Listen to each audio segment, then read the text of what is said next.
Bonjour à tous, à l'heure où je vous filme on est en plein confinement et ça y est, là mes épreuves d'école sont terminées pour la grande majorité, donc voilà, je retrouve un peu de temps pour moi. Donc aujourd'hui je vais vous présenter ma recette de shampoing, un super shampoing très doux, sans sulfate, qui est vraiment adapté au cuir chevelu ultra sensible.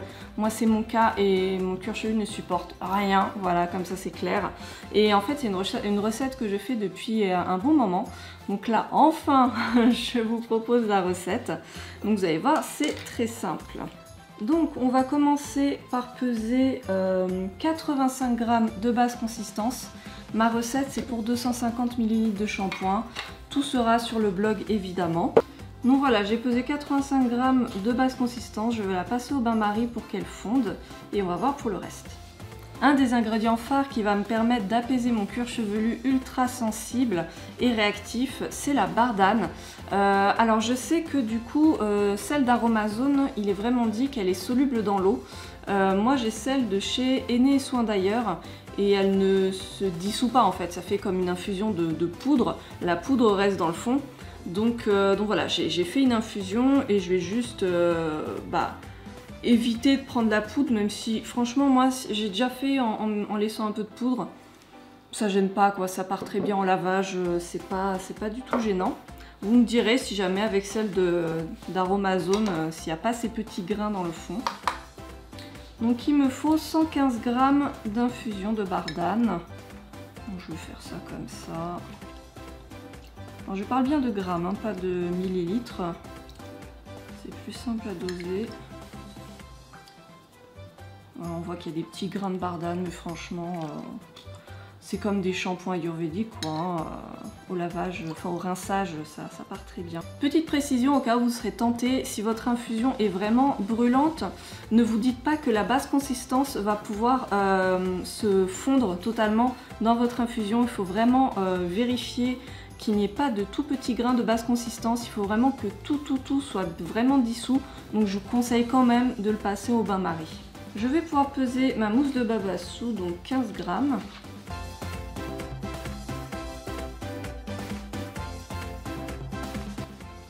Là c'est bien fondu.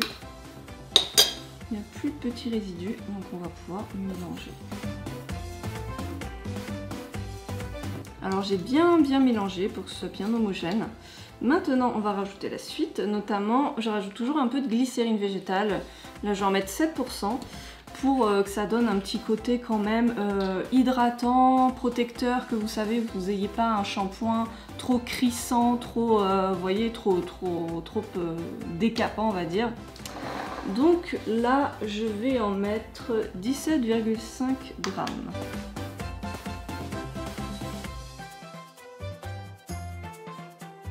Je rajoute aussi toujours 5% d'huile végétale.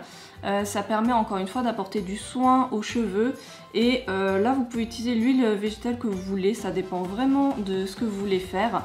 J'en ai déjà testé pas mal. J'aime beaucoup la jojoba parce que justement, elle est très bien pour tout ce qui va être cuir chevelu gras. Elle va apaiser, elle est très apaisante et elle est régulatrice. Donc c'est une bonne alternative. Maintenant, vous pouvez mettre une huile végétale qui accélère la pousse des cheveux. Ou une huile végétale qui est particulièrement adaptée à votre chevelure, comme le brocoli pour contrôler les frisottis, enfin ce genre de trucs. J'en ai testé plein, c'est top. Aujourd'hui je vais tester la Cholmoogra qui est vraiment géniale. Franchement je l'ai testée en tout petit format et elle est topissime pour plein de choses. Et justement elle est bien pour les cuirs chevelus un petit peu irrités, voilà, cuir chevelu à problème et tout. Donc on va tester. Donc je vais en mettre 12,5 g.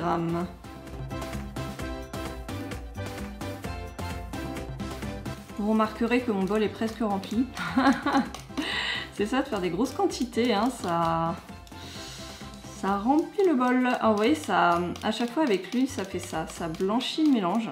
C'est très marrant.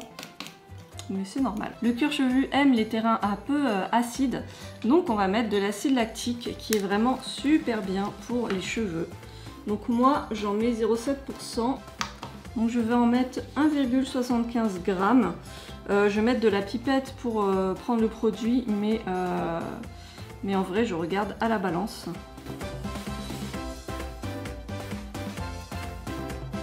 Je vais aussi rajouter 7 gouttes d'huile essentielle de tea tree. C'est une des rares huiles essentielles que mon cuir chevelu supporte. Et ça va vraiment un petit peu purifier le cuir chevelu, l'apaiser, etc. Donc j'en profite, donc 7 gouttes. Et pour finaliser cette recette, on va mettre notre petit conservateur, le Cosgar. Donc 48 gouttes. Donc je mélange bien et j'attends 30 minutes pour que la réaction chimique se stabilise, que le pH aussi, et donc je contrôlerai le pH dans 30 minutes. Bon, pour être honnête, les bandelettes pH Aromazone, c'est pas toujours très précis, mais voilà, à chaque fois j'ai mesuré avec cette recette, c'était entre 4 et 5. Je sais pas trop ce qu'on pourrait dire. Peut-être plus 4,5. Voilà, mais c'est très bien pour un shampoing.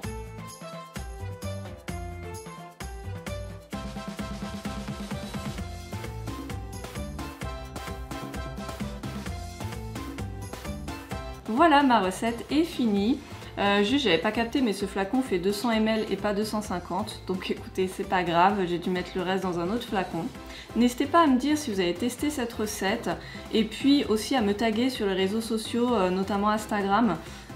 Comme ça, je pourrais voir votre avis si vous publiez la recette, enfin si vous mettez une photo en story ou dans votre feed. J'hésiterai pas à faire d'autres petites recettes. J'avais déjà testé d'autres trucs, des recettes un peu anti-pelliculaires, notamment pour mon chéri, mais c'était pas des grandes réussites, c'est pour ça que j'en ai pas parlé. Mais en tout cas, voilà, si je trouve une très bonne recette ou un shampoing pousse des cheveux par exemple, ça peut être top. Je vous publierai la recette. Voilà, et bah sur ce, je vous souhaite bon courage pour le confinement s'il n'est pas terminé à l'heure où je sors cette vidéo. Et je vous dis à très bientôt, salut!